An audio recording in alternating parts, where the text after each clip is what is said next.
hide from your place because it's always, what do you call this, haunting you, information. With the dopamine spikes you get from having all these things, the more the brain is rewired and not able to rest. There's always this craving for, did I miss anything? That kind of feeling. Did I miss anything?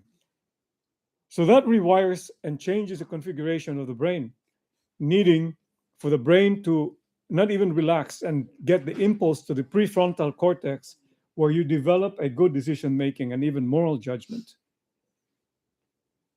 The center for memory is the hippocampus. It's a center for joy.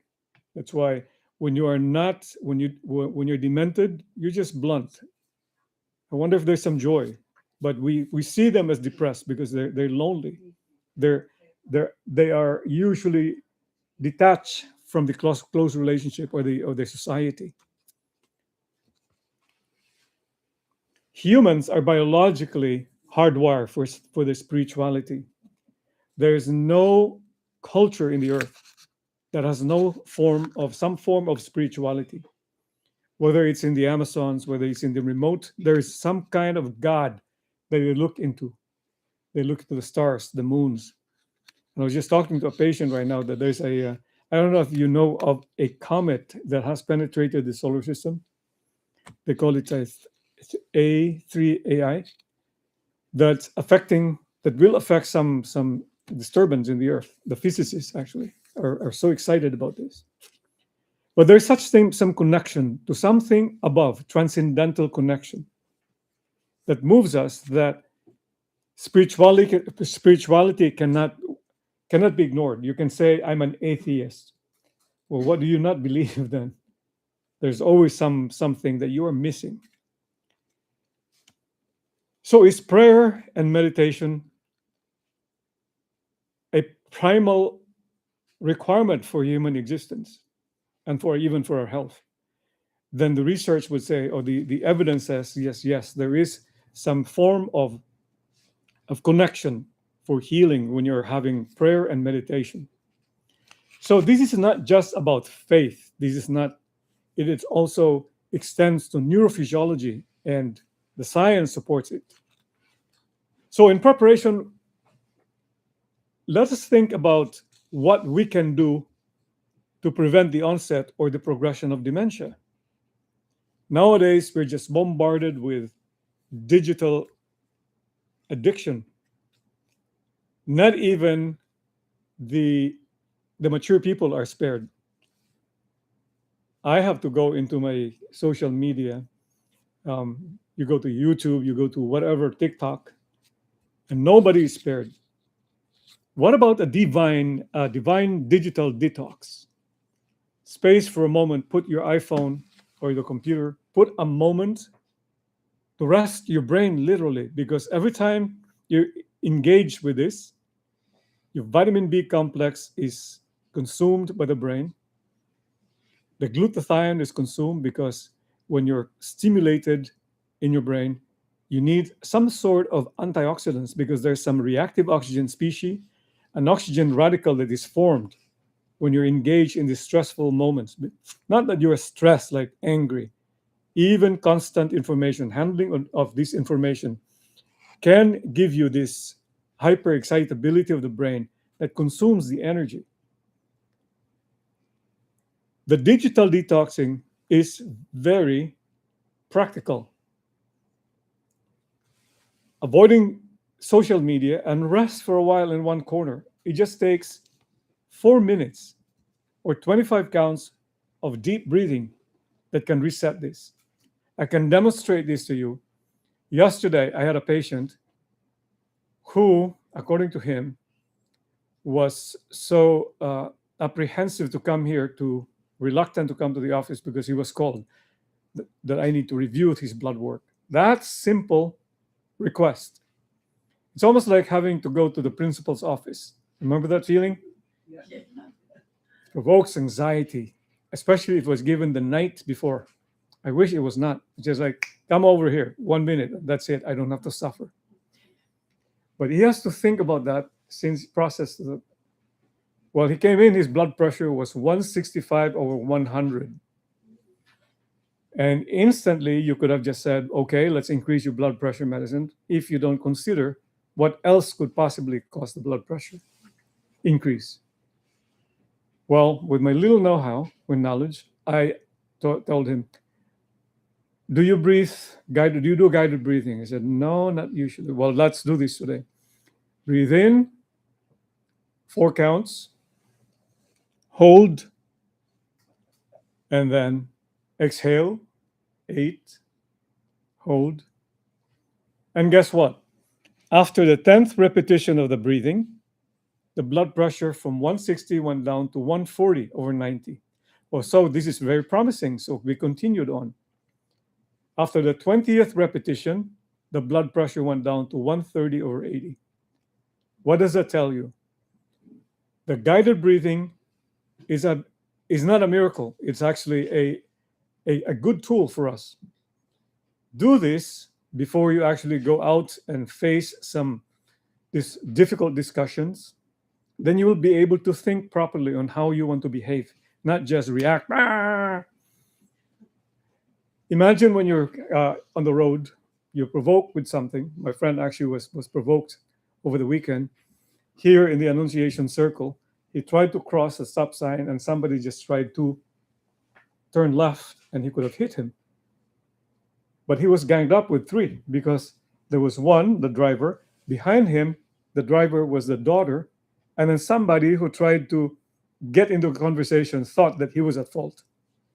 How do you think would you react to that? Number 1 would be the fear. When you roll the window, does he have a weapon? Number 2, how do I react? There's 3 of them ganging up on you. So he decided to just say, all right, pass. And it was good, but it was still anxiety provoking. That is a good example of the executive function, that you don't react right away. As if like when you're easily, the inhibitory response, the inhibition at home is so fluid. You don't have inhibition with conversing with your familiar faces at home. It's easy to react and rage. But if you do meditate, this changes in configuration. The rewiring appears, and it makes you think you'll be more guarded in terms of your response. It's not a behavior. It's actually neurophysiologically dictated because the prefrontal cortex of your brain, which is responsible for executive function, is activated such that you're able to decide slowly and react, think through on what your actions would be. When you're breathing, you're actually massaging your vagus nerve. Do this quietly. Breathe in, 4. Hold, 4. Exhale, 8. Hold, 4. Inhale, 4. Hold, 4. Exhale, 8. Hold, 4. And exactly you want to form that kind of sound that would sound like this.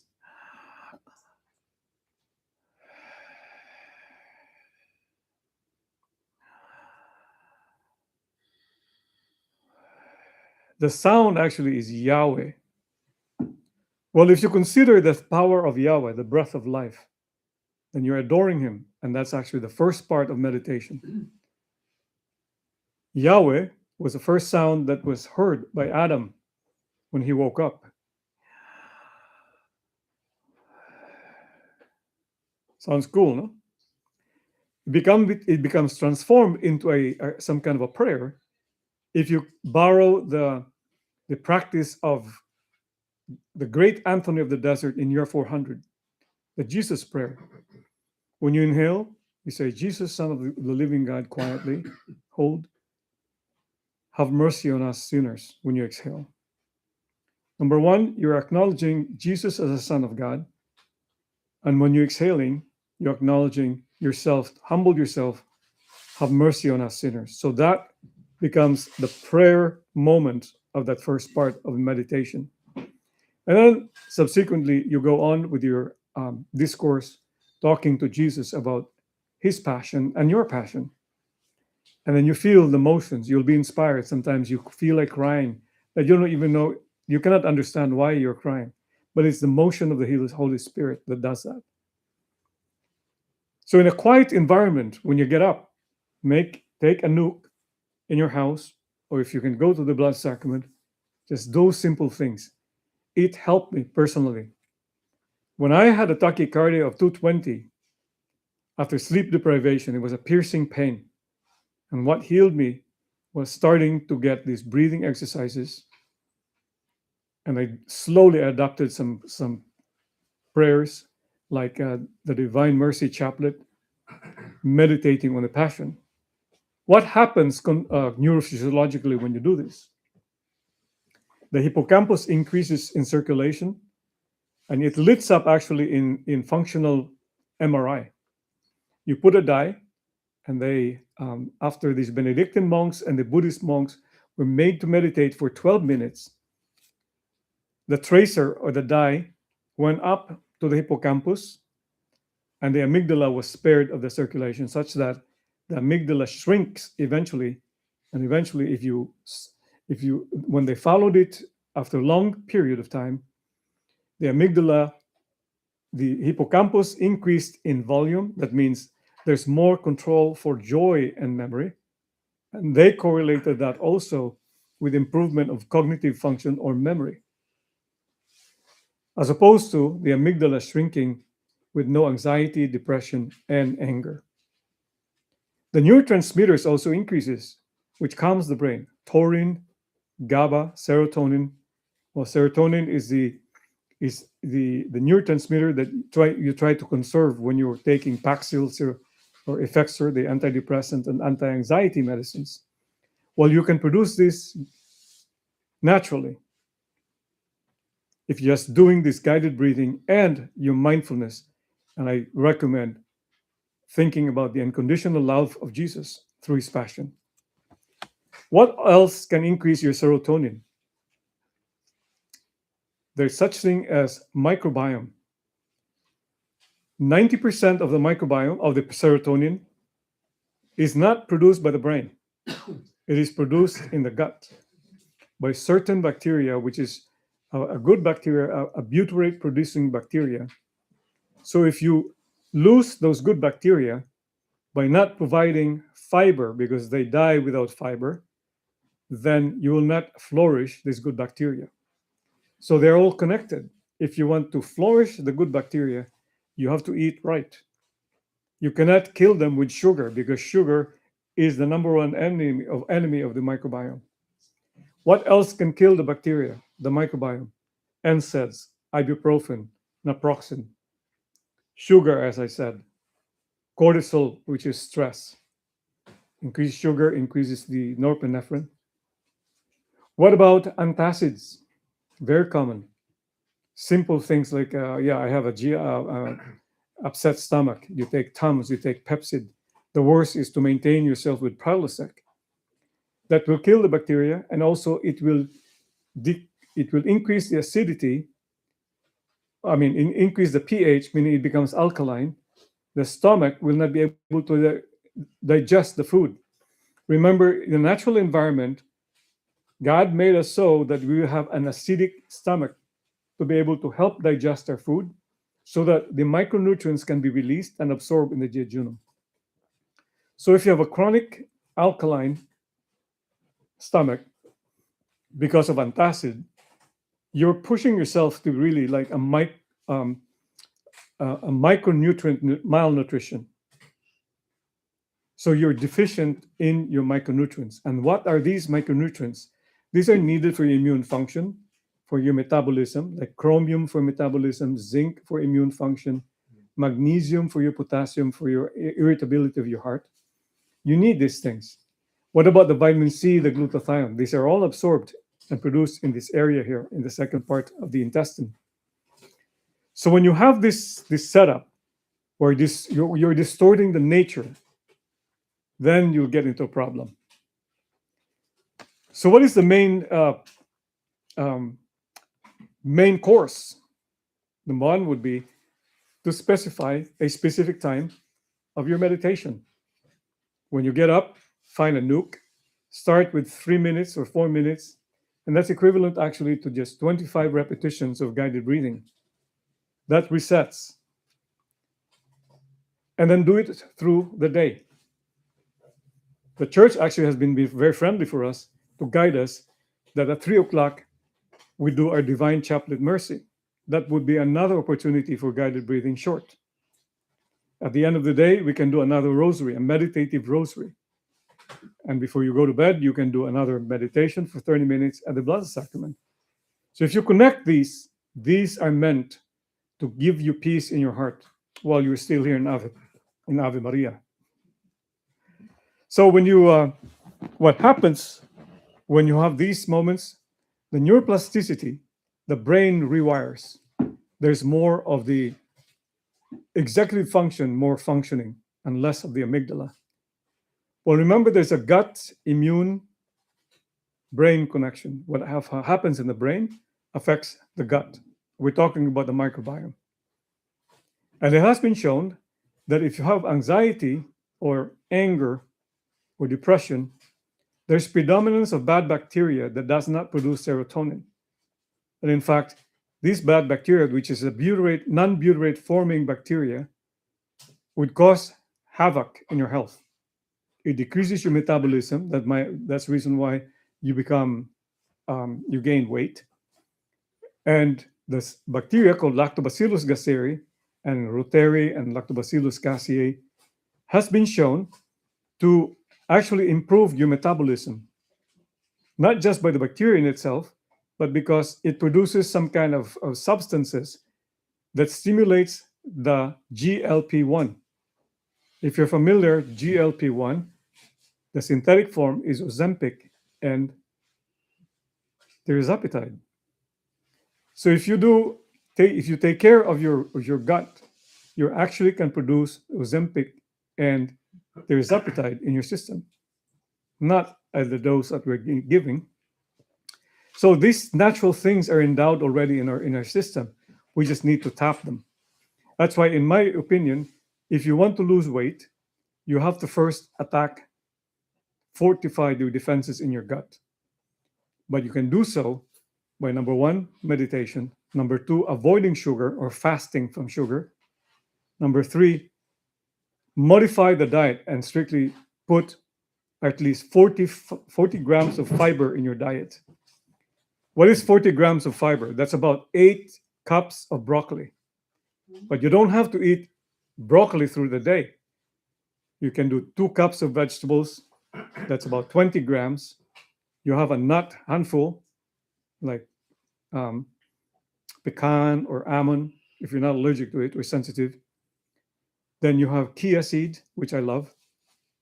That close to amount of about 30 to 40 grams of fiber. If you don't give fiber, the bacteria will eat the mucin that lines the intestine. If it opens up the mucin, that opens up the condition of leaky gut. The leaky gut will predispose you to metabolic syndrome and autoimmune problems. So, for example, practical tips. When you go off, when you're working, when you're having lunch, don't go rush right away. Find a moment to do 20 breaths, and that will reset your sympathetic tone to parasympathetic tone. The default mode network is very interesting. This is actually a very primitive network in the brain that it just, in other cultures, Eastern culture, they call it as a monkey mind. The mind travels right away, especially if you're driving. Then flashes would be coming into your minds like, did she say something? What's that she was talking about? Your mind plays, your mind talks. It just goes from topic to topic. But if you're fully practicing meditation, it calms the brain and overrides the default mode network. You know, quinceañera in Mexico, they call them You interpret words which is not really meant for that kind of meaning. Did she say something? He didn't he didn't respond to my text. He probably doesn't like me. Something like that. So be careful with those. What about the biological benefits? Meditation. It has been shown that sugar and even non-sugar substitute creates inflammation in the brain. That puts you at risk not only for dementia, but also heart attack and stroke. It increases inflammatory markers. It's linked to the pathway of the interleukin 1-6, which is very inflammatory. That has something to do also with production of cardiovascular disease, heart attack and stroke. Because truly, if you meditate, it calms everything, all the system. It has an anti-inflammatory effect. The levels of inflammatory markers goes down. GABA, taurine. If you drink the right drink, not consume too much alcohol, or you use some better drink alternative, like, for example, honey wine or mead, that will give you less inflammation and give you more a relaxed state, because it has polyphenols. Honey has polyphenols. Honey has anti-inflammatory effect, because the honey, if you remember, is being used for wound dressing. Remember the gut-brain axis restoration. You have to restore the gut. And that's a medical yogurt that we're trying to propagate, that you can do it at home. Now, feed them with bacteria. Do not kill them with sugar. Do not kill them with medications. Meditation flourishes the good bacteria by way of decreasing the cortisol level, which is the enemy of the microbiome. Then the microbiome flourishes. So you have a state of that is non-inflammatory. The brain is relaxed. The gut is relaxed. What about longevity? There was a study of the Mankato nuns in Minnesota. This was a study in 1994. The journalists were there, curious on why these nuns are averaging age of close to 80. So the oldest would be about 110, and the youngest would be about 70. They observed the following: their memory is so sharp, their social interaction is so good, that they're so compassionate with each other.